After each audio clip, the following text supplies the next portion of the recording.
My name is Jake Okechukwu Effoduh, and I'm a human rights lawyer from the western part of Africa, precisely from Nigeria.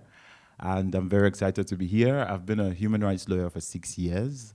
I've also been a freelance radio presenter in my country. I host a radio program, and I've done this for up to 10 years.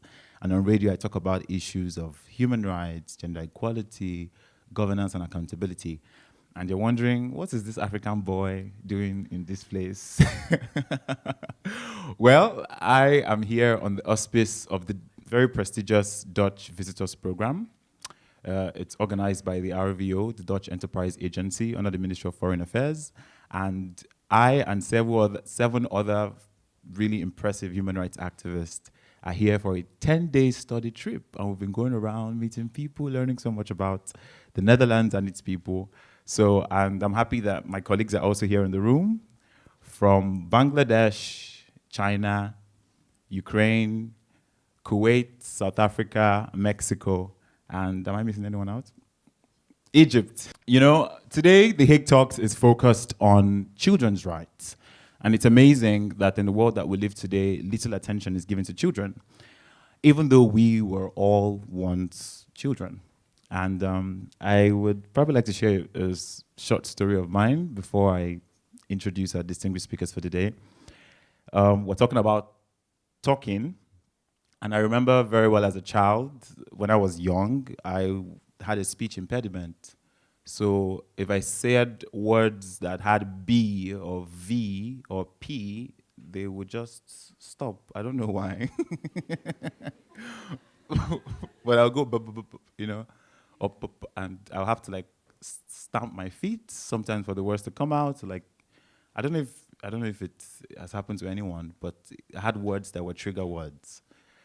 And it was very difficult for me because when I was with friends or in class, I would want to share, you know, an experience or answer a question, even if I knew it, but I wouldn't want to say anything because I would have to think, is there a B word in there? Is there a P word in there, you know, before I said something? But there's something we say in Africa, that it takes a village to raise a child. And even when of course at home, my parents had told my siblings, so when I'm going, whoop, whoop, whoop, whoop, whoop, whoop, whoop, whoop, you know, my siblings would be like, yeah, we're waiting, just... Because if they interrupted me, my parents would, you know, speak out. But when I was in school, you know, it was a different ballgame. They're like, "What's wrong with you?" You know, when I'm saying, "Where?" They're like, "Where? Go ahead." Like they would complete the sentence for me. But I realized because of the community I lived in Africa back then in Nigeria, you know, when elder people saw what was happening, they stood up for me. They said, "No, don't interrupt him. Don't question him. He's not different. He's okay, and he's all right." And I mean, I gained some confidence, even though I wasn't like very vocal. And people say, how did you end up in radio if you had a speech impediment? Well, there are always different ways around it. So I don't do live radio because I don't know what I might say, and then I would just be like, mute. So my radio program is pre-recorded. I have a producer who goes through it, edits it, make sure I can take it again, do it again, do it again. And I've learned how to, like when I move, it's easier for the words to come out.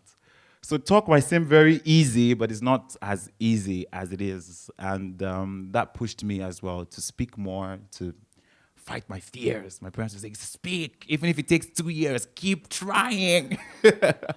Typical of African parents. So please set your hands in motion, or set peace and conflict in motion for yourself once again.